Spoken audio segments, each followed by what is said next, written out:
Welcome, and thank you for joining us this evening. I'm Kathleen Rourke from Candlewick Press, and I'm delighted to have the honor of introducing the second episode in the Black Creator Series, Bringing Books to Your Classroom Community, a collaboration between the Teachers College Reading and Writing Project and Candlewick Press. Each month, we will be featuring a Black author or illustrator in conversation with Sonja Cherry-Paul, Director of Diversity and Equity at Teachers College Reading and Writing Project. Tonight, we welcome Ekua Holmes, artist and illustrator of a growing list of books for young readers, including Voice of Freedom, Fannie Lou Hamer, Spirit of the Civil Rights Movement by Carol Boston Weatherford, for which she earned both a Coretta Scott King John Steptoe Award for New Talent and a Caldecott Honor. Sonja and Ekua will be able to reply to comments during the presentation, so we invite you to use the comments section to ask questions. Thank you for joining us and enjoy the conversation. Hi, Ekua. How are you? Good afternoon. Thanks for being in conversation with us today for this second episode of the Black Creators Series. And I want to start us off by thinking about art. And I want to invite you to think about you as a young person. Do you recall a particular moment as a young person around the ages maybe of the children who read your books today, when you felt particularly drawn to art, or did you always love to create? I would say that, first of all, thank you for inviting me. I want to say that I was always loving creating, collecting. I loved nature. But there was a moment at my 6th birthday party that I recall someone asking me what I was going to be when I grew up. And I said, I'm going to be an artist. And it just flew out of my mouth without too much thought. And at that time, for me, being an artist was coloring, paper dolls, things like that. And I just was in such heaven when I did those things. They talk about how time is suspended when you're doing something that really brings you joy. And that was the space that I knew I could always get into when I was drawing. So at that stage, I think that was one very pivotal moment. And then the second one was when my mother sought to put me in a better school.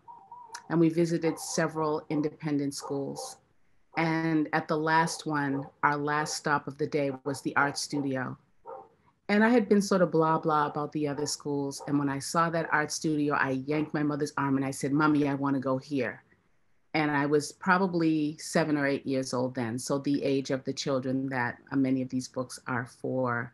And that was also a pivotal moment. I had never seen an art studio before that was just made for making pictures, for making clay pots, for building things. There was sunlight streaming through the windows, and I was just like, oh, I'm in heaven right now. So I remember those things as if they were yesterday.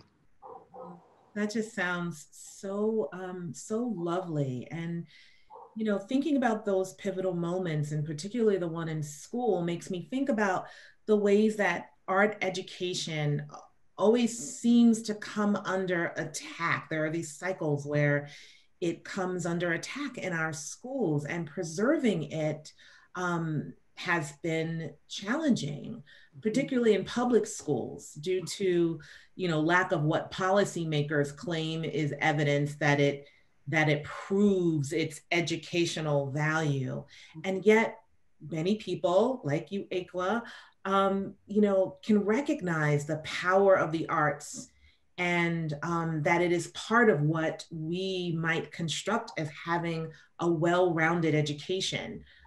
It includes kids having access to the arts. So considering this tension, I'm wondering what should educators know about encouraging and nurturing students as artists and centering art in curriculum and teaching? Wow, that's a really, really great question.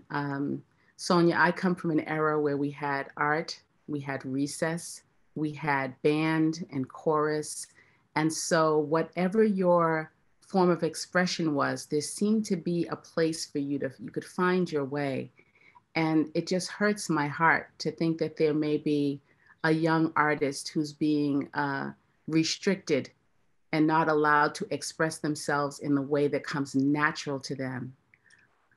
As an adult, I could say that I can look at some folks that I know who were hampered in their artistic reality by doing safe things and things that were mature and things that were attached to salaries and all of those kinds of things. And it really hurt them spiritually. Yeah. So to me, spirituality is at the foundation of all of the great choices we make in life. And to deprive any child of the right to be who they are and to nurture who they are just doesn't make sense for me as a society. We want the best human beings that we can have, and that requires nurturing all the different aspects of what they can be. So I would vote heartily for keeping not only art, but music, dance. Some people are movers, some people are about the voice, some people are imaginers, and of course they're the scientists and the people who can do the debate team and all of that. Why can't we nurture all of that? Yeah. Why not? Why not? Indeed. Why not? And in addition to preserving art in education, and as you said, the arts, and how important that is for us to nurture our students, I want to also chat with you about the importance of educators being inclusive when teaching about specifically artists. I can't remember, Ekua, learning about any Black artists in school. And in the district that I taught in for many years, for example, there was an art unit in the elementary school where kids learned about 6 artists, and they were Monet, Van Gogh, Matisse, Picasso, etc.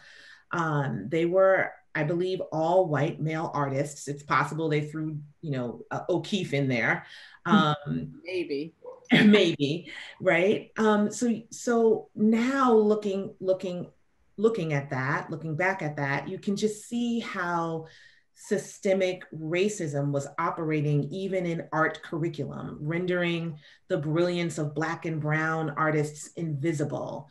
And as a result, kids, just weren't learning or knowing about a Faith Ringgold or Frida Kahlo or Diego Rivera or Augusta Savage and Jacob Lawrence and so many others. And I'm wondering, what was your experience? When and how did you learn about artists of color? Were you influenced by these artists? And how does your identity influence your art today? I love the picture that you painted, because many artists like myself have had one person or one experience that opened the door for us. And my friend, Claire Shaw, her mom had 2 lithographs in her house. Now, nobody I know had art in their house. What we had were gas station calendars and church fans and things like that. We had Ebony magazine, where you might see photographs and things like that. But she had 2 pieces of art by 2 very well-respected and highly regarded Black artists. I didn't know who they were, but the artwork featured children playing on the streets like we did. And I just remember, I say, when I went to visit my friend, I also visited those 2 pieces of artwork. And I thought, I want to make artwork like that. That looks like me and my friends. I mean, these kids were doing things like making paper boats and letting them float down the gutter in the rainwater. And that turned on a light for me. There are other artists that I know. I think Benny Andrews did a wonderful book about a woman who was very cultured, who kind of took him under her wing and exposed him to Black artists. So sometimes there's one person or one situation that opens up a door for you. And at this point in my life, I want to be that door for the next generation. So when I go to schools and a child comes up to me and says, I met a real illustrator. I mean, they're so excited to meet a real illustrator who maybe lives in their neighborhood or kind of looks like their big sister or has told a story that they can really relate to. I want to be a part of that door for the next generation. I think that's not just an obligation, but a joy to do that. And certainly, I hope you are that door. I hope teachers are really listening and thinking about the importance of all students knowing your name. And we talk about the powerful metaphor, books serving as mirrors and windows for kids, and the importance of brown and Black children having mirrors in terms of the books that they read. Also important that they have a mirror in terms of the artists that they learn about and they study. And speaking of your brilliant work, I want to share some of it while we're having a conversation. So I'm going to share my screen in a moment. But I'm wondering, I'm going to start with Voice of Freedom, Fannie Lou Hamer, your Caldecott winning book. And I'm wondering, while I'm just showing off a little bit of your work, could you tell us a little bit about your process? I would imagine that part of your process is some research, right? To develop some of the artwork that you include in books like this one, which are so amazing for biography units that help kids learn about historical figures. So could you talk us through a little bit about your process, and I'm going to share some of the images from Voice of Freedom.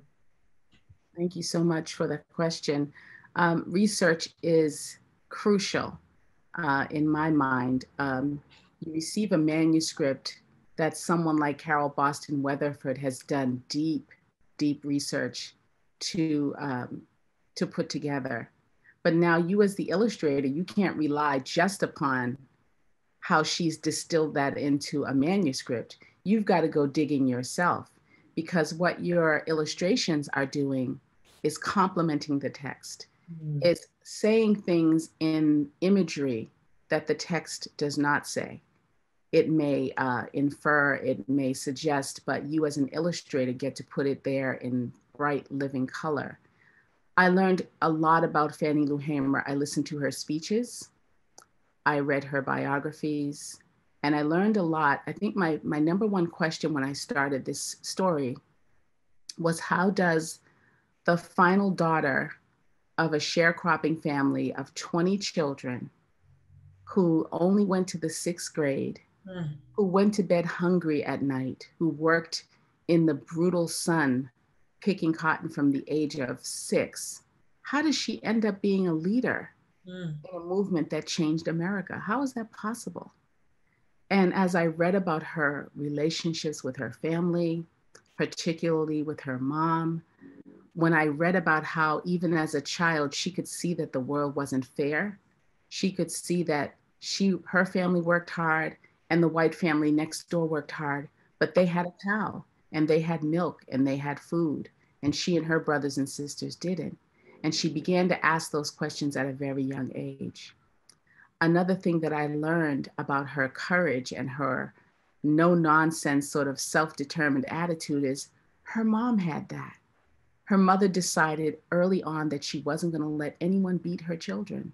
And you can imagine that when you're resisting that in the South, you're risking your life, but she wanted better for her children. So she protected them in that way. And that infused me with so much inspiration and motivation to really tell her story. So you've got to do your own research. You've got to immerse yourself in the story, in the manuscript, and in the life.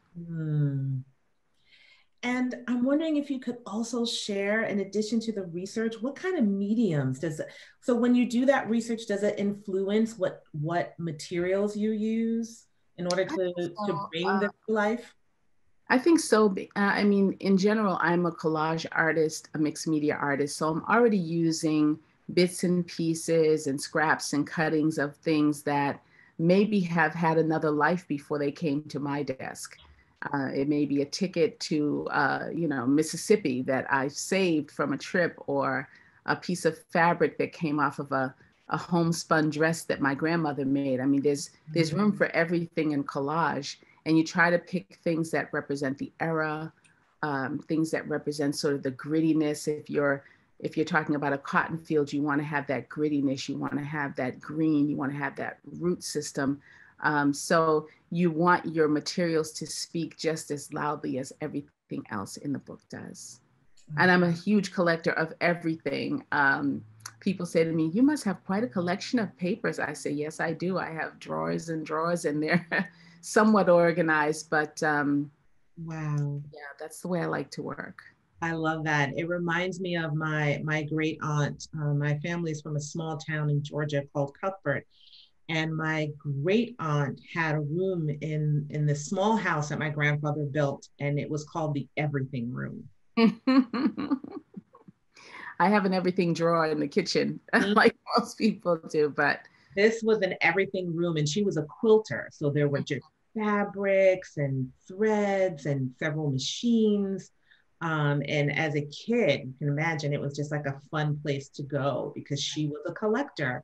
And you just never knew at the time how that was going to manifest itself in life once she got her hands on it. But it was exciting to see all those possibilities, if you will. Yeah, a lot of our folks came from an era where you didn't throw anything away. No.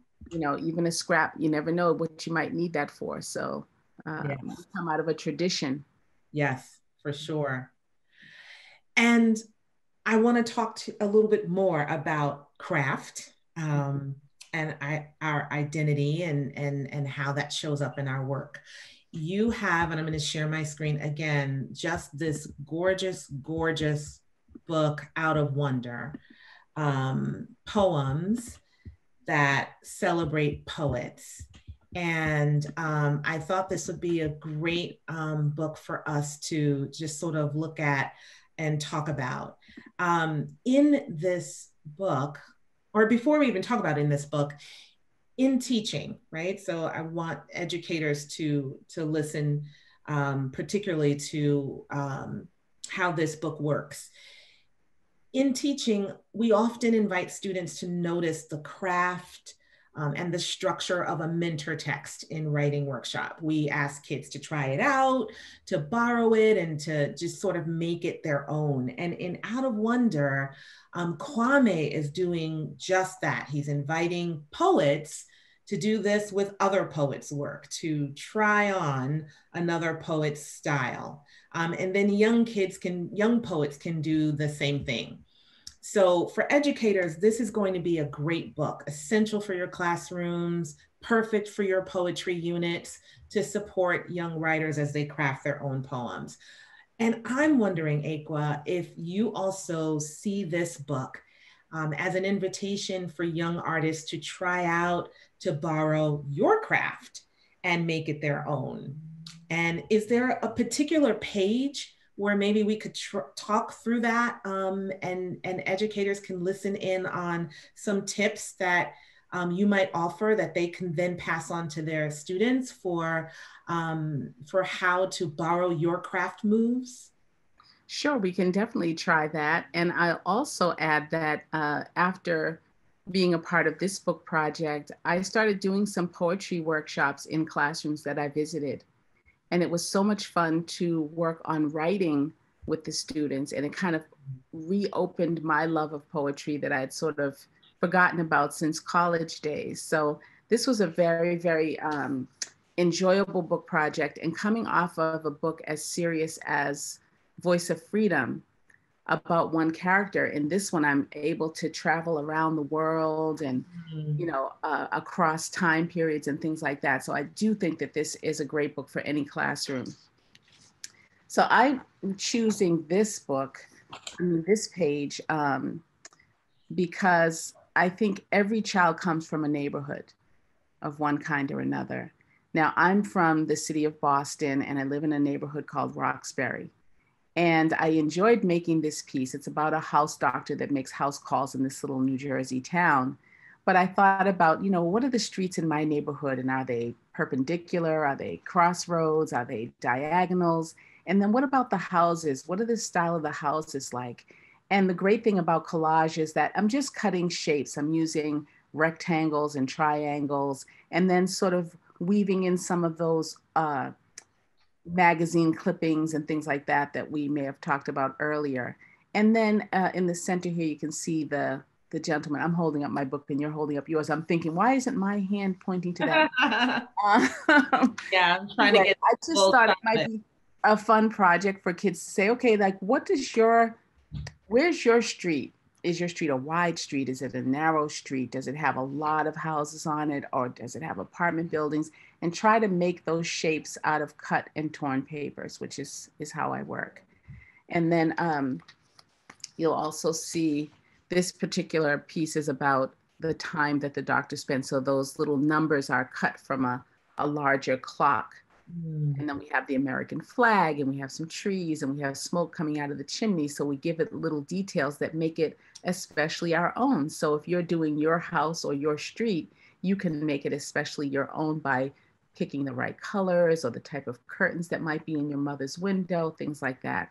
And most kids, they may not even realize that they notice those things because they go by them every day. But if you sit them down and say, now what does the front of your house look like? How many windows are there? And really get them involved in thinking about that and making a creative project out of it. I think that would be a fun day. I'll come to your class and do that. That is so fantastic. Thank you for those tips. It's going to be so helpful for educators to help their kids just be artistic in the ways that they already are. And I want to talk a little bit more about that with The Stuff of Stars, which is just another stunning, stunning book. You and Marion Dane Bauer have just created such gorgeous work here. It's so perfect to read aloud to students and for students to just sort of marvel over again and again, thinking about educators reading it aloud, but also how this book can exist in a unit on planets and on stars. So I'm going to share my screen again so that everybody can see this gorgeous, gorgeous.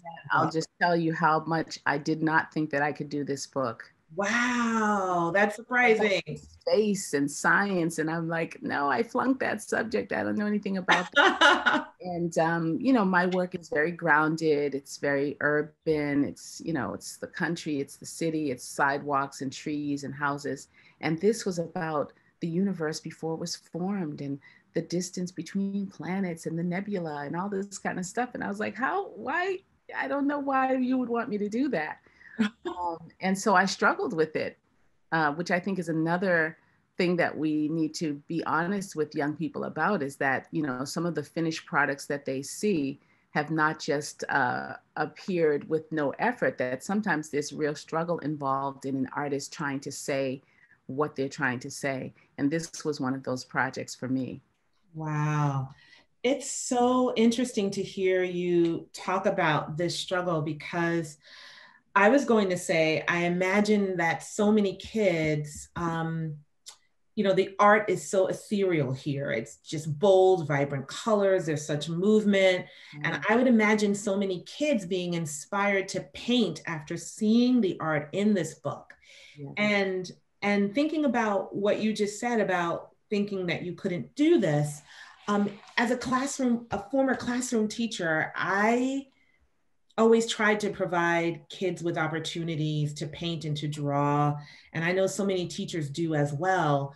Yet I've taught many children who sometimes become anxious, like maybe you were when you were asked to do this, when given the invitation to draw or to paint or to create. And I'm wondering, what advice can you give to educators for kids who say things like, I can't draw, or I'm not artistic? What can we do to mitigate those feelings of anxiety about their work not being enough? Well, there are some wonderful exercises that our teachers do, but I guess the main thing I'm thinking about is starting with the basics. So I once did a class with a group where I just asked them to paint circles. We were working with watercolor, and I just asked them to fill up a page with circles. And so they spent some time doing that. And then we laid everybody's work out on the table, and we marveled at how different everyone's circles were, and how each of us has an artistic voice, even with something as simple as a circle. Wow. It's within the, it's within reach. It's not like asking somebody to do a portrait of Michelle Obama. It's like, make a circle. Everybody knows what that is. A circle is a hula hoop. A circle is, the inside of a flower. A circle is the moon and all those kinds of things.